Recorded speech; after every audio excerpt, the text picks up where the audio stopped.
Alhamdulillahi Rabbil Alameen, wassalatu wassalamu ala nabina Muhammadin wa ala alihi wa sahbihi ajma'in. On va entamer notre cours sur les bons comportements les bons comportements envers les esclaves et plus concrètement parlant de nos jours les serviteurs, les domestiques et les bons comportements envers les animaux. Parce que vous allez voir que, alhamdulillahi rabbil alamin, l'islam n'a rien oublié. Allah Azza wa Jal et son messager n'ont rien oublié. Et on n'a pas attendu les Brigitte Bardot de l'an 2000 et les pseudo-défenseurs des droits de l'homme pour cheminer sur les meilleurs des comportements. Puisque le meilleur des comportements, c'est celui que nous a tracé Allah et son messager. Sallallahu alayhi wa alihi wa sallam.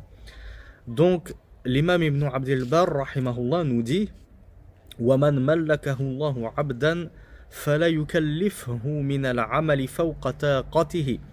Celui à qui Allah subhanahu wa ta'ala a fait don d'un esclave, qu'il ne le surcharge pas de plus que ses capacités.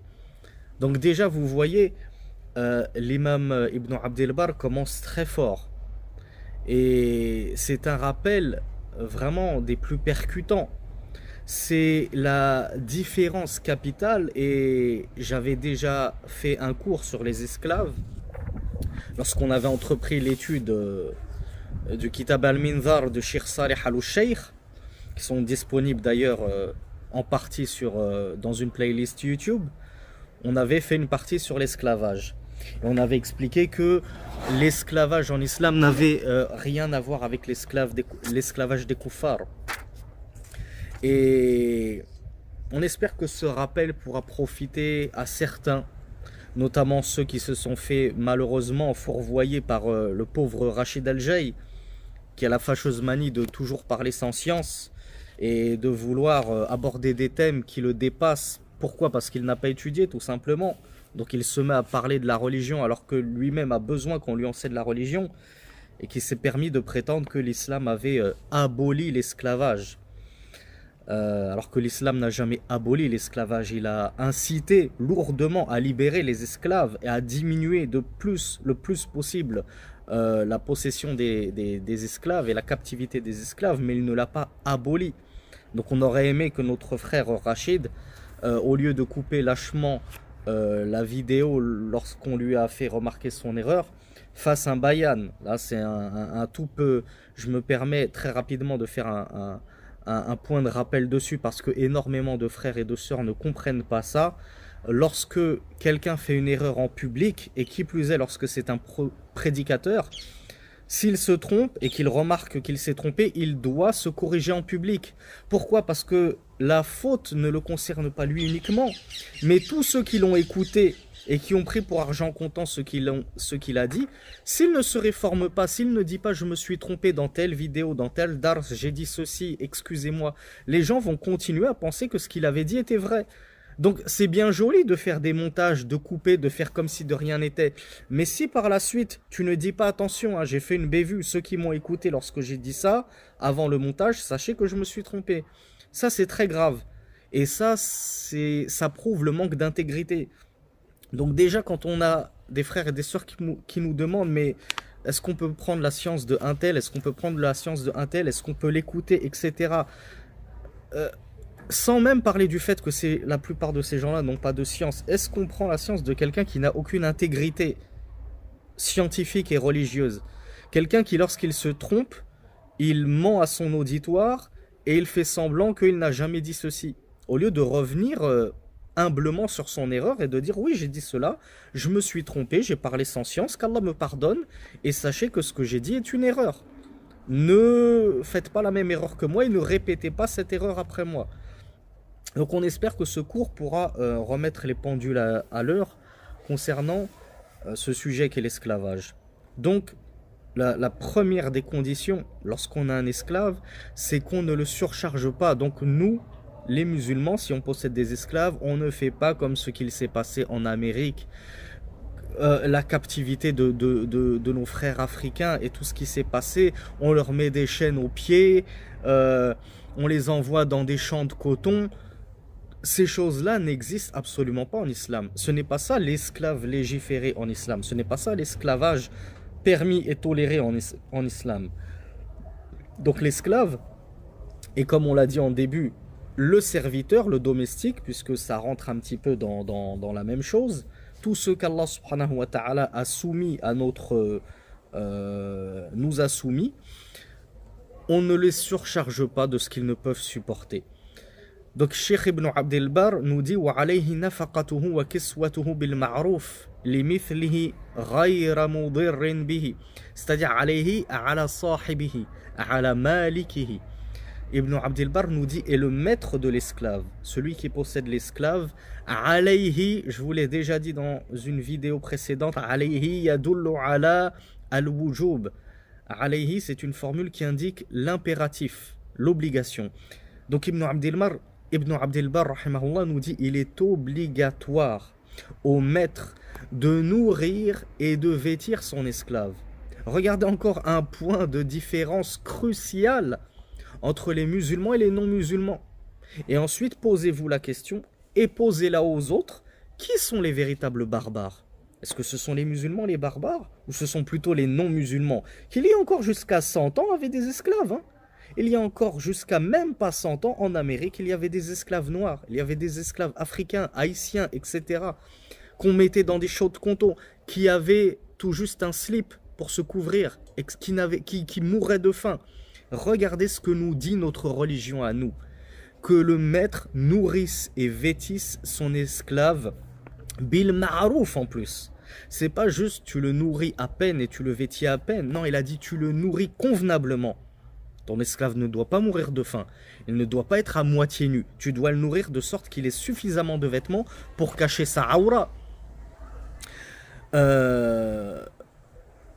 Wala yudayiqu alayhi. Et que son maître ne le contraigne pas, ne lui cause nulle gêne dans ses tâches.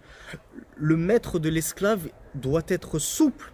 Donc encore, troisième point de divergence abyssale entre les musulmans et les non-musulmans, comparé avec l'image de l'esclavage contemporain occidental, avec le maître qui fouette son esclave, qui fouette ses serviteurs, tranquillement, pour un oui ou pour un non, et nous, où on nous dit vous n'avez même pas le droit de lui serrer les vis. Il faut être souple avec lui. Vous lui demandez de faire une tâche, allez-y mollo avec lui. La tudayiqu alayhi. Ne soyez pas dur et coercif envers lui. وإن كانت له خاصة من مطعمه فليناله منها بما يرد شهوته. Encore une fois, le comportement exceptionnel du musulman. Regardez la dignité de cette religion qu'est l'islam. Regardez sa perfection. Cheikh Ibn Abd al-Barr nous dit, et si le maître a de la nourriture, qu'il en donne à son esclave bima yaruddu shahwatahu, c'est-à-dire qu'il lui en donne suffisamment pour que l'esclave ne soit plus affamé, qui n'est même pas de shahwa. Là, c'est carrément, il nous a dit, parce qu'il va dissiper sa shahwa, son désir. C'est pas tu manges un grec devant ton esclave, devant ton domestique, devant ton serviteur, et lui, tu ne lui donnes rien. Ou bien tu lui donnes du riz blanc. Et puis toi, tu as de la viande, tu as un grec. Non. Si ton esclave a une shahwa parce qu'il te voit manger un plat qui a l'air raffiné, et dont il aimerait lui-même se délecter comme toi, tu dois partager ton repas avec lui, tu dois lui en donner. Regardez un petit peu.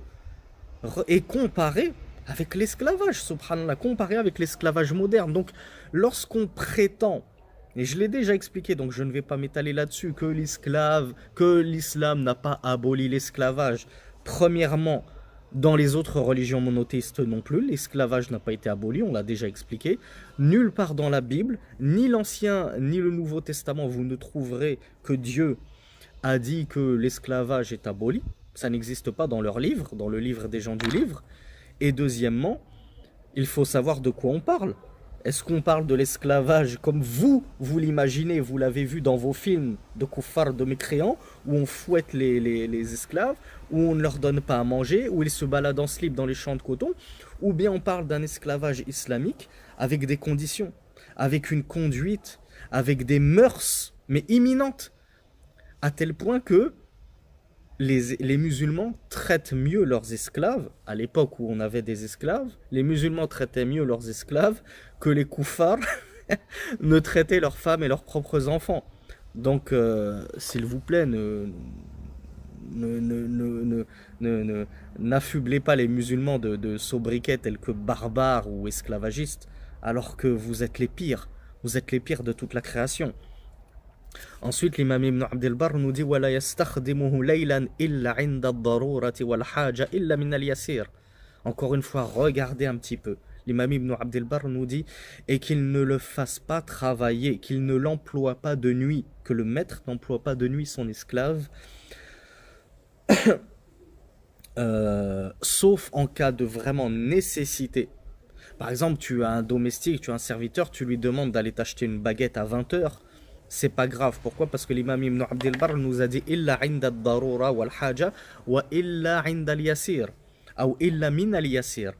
Donc pour ce qui est rapide, ce qui ne va pas trop le nuire, tu peux l'employer rapidement et pour quelque chose qui est vraiment important, de nuit, lorsqu'il y a un besoin, mais sans besoin, sans nécessité et pour quelque chose qui va requérir de sa part un lourd travail, un lourd labeur, ça c'est interdit. Tu n'as pas le droit. Laisse-le se reposer, subhanallah, car ton esclave, ton domestique, ton serviteur, toute la journée il travaille pour toi. Toute la journée il bosse. Donc si en plus tu le fais travailler de nuit, quand est-ce qu'il va se reposer? Il a tout autant besoin de sommeil et de repos que toi. Donc regardez à quel point nous les musulmans, nous respectons ce que nous avons à notre service et sous notre tutelle. وَالْأَمَةُ كَالْعَبْدِ فِي كُلِّ مَا ذَكَرْنَا. Et al-ama, c'est la femme esclave. Al-abd, c'est l'esclave masculin. Al-ama, c'est l'esclave féminin. Donc l'imam Ibn Abd al-Barr, rahimahullah, nous dit que la femme esclave, l'esclave féminine, est telle que l'esclave homme dans tout ce que l'on vient d'évoquer. Donc une esclave femme, pareil, on ne la surcharge pas, on ne lui demande pas de faire des repas pour 50 personnes à minuit parce que tu as eu des invités surprises. Elle a besoin de se reposer, elle a besoin de sommeil, elle a besoin de reprendre des forces pour toutes ces besognes le lendemain, etc. etc. وَلَا يُكَلِّفُ الْعَبْدَ غَيْرَ ذِي الصُّنْعَ الْكَسْبِ فَيَسْرِقْ وَلَا الْأَمَةِ فَتَفْجُرْ. Et enfin, l'imam Ibn Abd al-Barr conclut en disant que le maître n'impose pas à son esclave de travailler, c'est-à-dire de travailler en dehors des services que l'esclave doit rendre à son maître. Il doit aller lui chercher quelque chose, il doit aller lui chercher de l'eau, il doit s'occuper de la maison, des choses comme ça. Mais lui dit que le maître n'impose pas à l'esclave d'aller travailler pour gagner de l'argent. Et le maître, lui, il se la coule douce. Vous voyez, comparé encore une fois avec l'esclavage moderne, où les maîtres dans les champs de coton, ils étaient juste là pour compter les billets. Et c'était les esclaves qui ramassaient le coton, etc., qui s'occupaient d'autres besognes. Les maîtres étaient juste là pour compter les billets. Non, en islam, on te dit, n'oblige pas ton esclave à travailler pour toi. Et quelle est la hikmah, quelle est la sagesse de tout cela? Ben, l'imam Ibn Abd al-Barr, rahimahullah, nous dit, car il serait amené à voler. En imposant ceci à ton esclave, tu risques de le forcer à aller voler pour pouvoir subvenir à tes besoins, puisque tu lui as demandé de subvenir à tes besoins. Et pareil, pour l'esclave femme, tu vas l'obliger à travailler pour toi. Tu vas lui dire, moi, tous les mois, tu dois me ramener 1000 euros. Tu es mon esclave, j'ai pas envie de travailler, tu me ramènes 1000 euros. Eh bien, l'imam Ibn Abd al-Barr nous dit, si tu fais ceci, si tu lui imposes de travailler pour toi, ça va l'amener, cette femme, à la prostitution. Pourquoi? Parce qu'elle va se dire, moi je ne peux pas travailler, je n'ai aucune compétence, je n'ai aucun diplôme. La seule façon pour moi de gagner de l'argent rapidement pour ne pas me faire tabasser et fouetter par mon maître, c'est de me prostituer. C'est de vendre ma dignité, ma chasteté, ma pudeur. Et donc elle va se prostituer pour gagner de l'argent et te donner l'argent que tu lui as réclamé. Voilà pourquoi, en islam, le maître n'impose pas à son esclave mâle ou femelle de travailler en dehors du foyer pour lui, pour subvenir à ses besoins à lui. l'esclave en fait déjà assez pour toi. Donc, on revient un petit peu sur tous les propos de l'imam Ibn Abd al-Barr qui se terminaient ici. Donc, il nous avait dit وَمَنْ مَلَّكَهُ اللَّهُ عَبْدًا فَلَا يُكَلِّفْهُ مِنَ الْعَمَلِ فَوْقَ طاقته.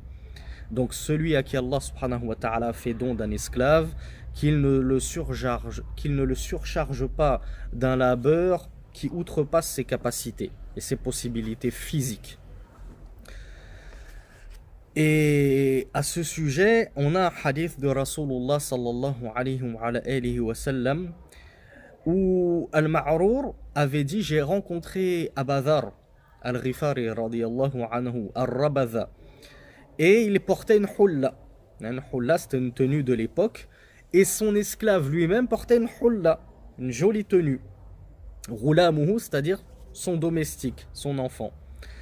Donc Al-Ma'rour a demandé à Aba Hurayra radiyallahu anhu à ce sujet: comment ça se fait que je vois ton domestique porter la même tenue que toi, une jolie hulla? Aba Dharr ou Abu Dharr radiyallahu anhu lui a dit: j'ai insulté un homme. Et dans une version, on trouve qu'il a dit à cet homme: Yabna Saouda, c'est-à-dire ô fils de la négresse. Alors, cela est arrivé aux oreilles du messager d'Allah sallallahu alayhi wa sallam, et il a invectivé Aba Dharr radiyallahu anhu. Et il lui a dit: Ya Aba Dharr, a'ayyartahu bi ummih ou Abu Dharr, est-ce que tu l'as dénigré, méprisé, dédaigné par rapport à sa mère? C'est-à-dire que tu l'as un petit peu déprécié parce que sa mère est noire? Est-ce que ceci est un comportement islamique? Il lui a dit: Innaka mru'un fika jahiliya. Tu es un homme dans lequel il subsiste de la jahiliya. C'est quoi la jahiliya? C'est l'ignorance. C'était l'ignorance qui régnait avant l'arrivée de l'islam. C'était l'ère pré-islamique où les gens ne savaient pas que Inna akramakum indallahi atqakum. Le plus noble d'entre vous auprès d'Allah, c'est le plus pieux. C'est pas le plus blanc de peau. C'est pas celui qui a la plus grosse barbe. C'est pas, non. Le plus noble auprès de vous, c'est pas celui qui est algérien alors que l'autre il est marocain.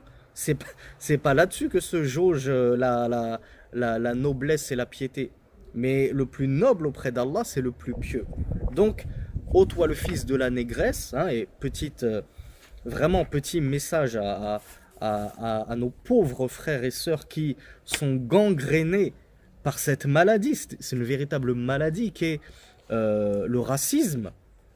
À certains de nos tuteurs, frères, qui ont des filles à marier et qui refusent de les marier juste parce que la personne qui vient se présenter est noire et africaine ou chinoise ou je ne sais quoi, ou français converti, c'est très très grave. Et Rasulullah sallallahu alayhi wa sallam a qualifié ça de jahiliya, d'ignorance, de comportement pré-islamique. C'est comme si l'islam ne t'était jamais parvenu. Donc on dit à ces gens-là: mais réveillez-vous, êtes-vous donc musulmans ou non? D'ailleurs, le messager d'Allah sallallahu alayhi wa sallam avait qualifié le tribalisme, le nationalisme exacerbé, al-asabiyya, de pourriture. Donc délaissez cette pourriture et parez-vous des nobles comportements islamiques.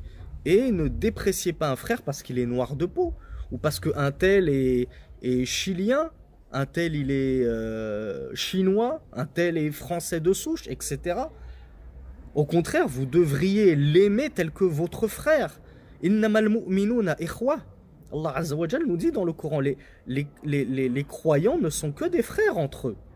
Ça n'existe pas ces boycotts les uns les autres en fonction de la couleur de peau, en fonction de l'origine. L'islam est venu abolir tout ça. Donc là, on est sur le cours sur l'esclavage. Oui, l'islam n'a pas aboli l'esclavage, mais l'islam a aboli le tribalisme. Le tribalisme est cette façon de penser. Donc que ceux qui ont encore cette mentalité archaïque sachent que leur mentalité contredit l'islam. Elle contredit la parole d'Allah. Elle contredit la guidée du messager d'Allah sallallahu alayhi wa sallam. Et donc on enjoint ces gens-là à faire taouba très rapidement. à se repentir très rapidement. Donc Rasulullah n'a pas lésiné, il n'a pas, comment dire, il n'a pas fait preuve de douceur là-dessus. Il a vraiment invectivé Abu Dharr très durement et lui a dit, il y a en toi de la jahiliya, il y a vraiment en toi de l'ignorance pour l'avoir traité de fils de négresse. Et il a dit, Ikhwanukum khawalukum, c'est-à-dire vos frères, et en l'occurrence qui étaient désignés, ce sont les frères, c'est-à-dire les esclaves qu'Allah a placés sous notre tutelle, sous notre responsabilité, dans nos mains, dont il nous en a fait les maîtres et les possesseurs et les détenteurs. Donc vos frères ne sont que des auxiliaires pour vous, des aides. Ils sont là pour vous aider. Ja'alahumullahu tahta aydikum. Allah les a placés sous vos mains. Il vous les a soumis. C'est Allah qui vous les a soumis. Sans Allah, vous n'auriez jamais ces esclaves. Et vous ne les mériteriez en aucune façon. Donc c'est un don d'Allah. Soyez reconnaissants envers Allah. Et comment être reconnaissant envers Allah, si ce n'est en lui obéissant et en obéissant à son messager, notamment dans la bonne conduite à tenir envers ses esclaves. Donc Rasulullah nous a dit, vos frères ne sont que des aides qu'Allah subhanahu wa ta'ala a placées en vos mains, sous votre responsabilité. Quiconque a donc son frère, regardez, Rasulullah a parlé de l'esclave, il a décrit l'esclave comme étant ton frère. Il a décrit ton domestique, ton serviteur, ta servante, etc., comme ton frère en Allah. Ne le dénigre pas ainsi. Donc Rasulullah nous a dit, quiconque a son frère sous sa responsabilité, c'est-à-dire il possède un esclave, qu'il le nourrisse de ce qu'il se nourrit. Nourris-le de ce que toi tu te nourris. Vous voyez un petit peu à quel point l'islam est venu sortir les esclaves de leurs conditions précaires dans lesquelles ils étaient, et qu'il l'habille de ce qu'il l'habille. Voilà pourquoi Abu Dharr, quand il a entendu ce hadith de Rasulullah, il s'habille avec une hulla, il en a habillé son serviteur. Et les gens, ça les avait étonnés. Il n'a fait qu'appliquer ce qu'il a entendu de Rasulullah. Et ainsi devrions-nous être. Nous avons entendu, nous obéissons. Sami'na wa ata'na. Donc, Rasulullah a dit qu'il l'habille, que le maître habille son esclave de ce qu'il s'habille lui-même. C'est pas toi, tu vas t'habiller avec un beau vêtement et ton serviteur, tu le laisses avec des vêtements tout troués. Il marche pieds nus alors que toi, tu as des belles baskets, des belles chaussures aux pieds. Non, tu l'habilles dignement. Si toi, tu es habillé dignement, habille-le dignement. Wala tukallifuhum ma yaghlibuhum. Fa in kallaftumuhum fa'a'inuhum. Et on termine par cette parole magnifique de Rasulullah sallallahu alayhi wa sallam qui a dit, et ne les surchargez pas de ce qui va les faire chuter, de ce qui va les emporter, de ce qui va les noyer dans le labeur et la tâche. Donc ne les surchargez pas, vos serviteurs, vos esclaves. Et si vous les chargez d'une mission, d'une besogne, d'un labeur, d'un travail, fa'a'inuhum, aidez-les. Subhanallah. Toi, tu as un esclave, toi, tu as un serviteur, tu lui dis, viens, viens dans le jardin, on va ramasser les fruits qui sont tombés par terre, on va tondre la pelouse. Tu as une servante, une domestique, tu lui dis, prépare à manger, tu lui dis, fais le ménage, fais ceci, fais cela. Rasulullah te dit, a'inuhum, aidez-les. Toi aussi participe en cela. Ne t'installe pas confortablement dans ton fauteuil et tu regardes la télé pendant que l'autre il bosse et il fait tout. Donc vous voyez un petit peu l'esclavage en islam est à des années-lumière de la conception que s'en font les koufars qui pensent que puisque l'islam n'a pas aboli l'esclavage, alors c'est que nous sommes des sauvages, nous sommes des barbares, etc. etc. alors qu'en réalité c'est eux qui fanfaronnent alors qu'il y a encore même pas 100 ans, ils étaient les pires des esclavagistes. أقول قولي هذا وأستغفر الله لي ولكم.